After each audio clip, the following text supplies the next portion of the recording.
Both my parents were physicians.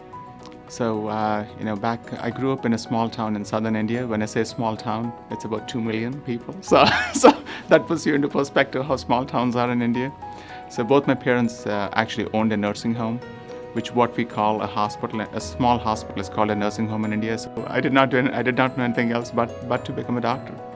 I'm an electrophysiologist by training. So what that means is I'm an electrician for your heart. That's what I tell my patients.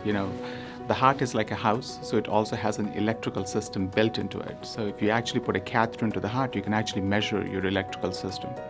So my area of expertise is to restore normal rhythm.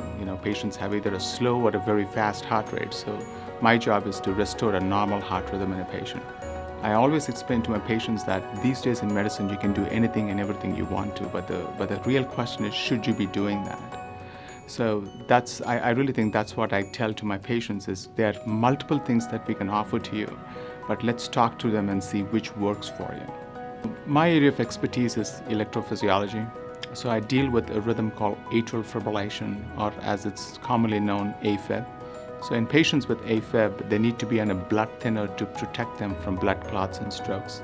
Not all the patients can be on blood thinners.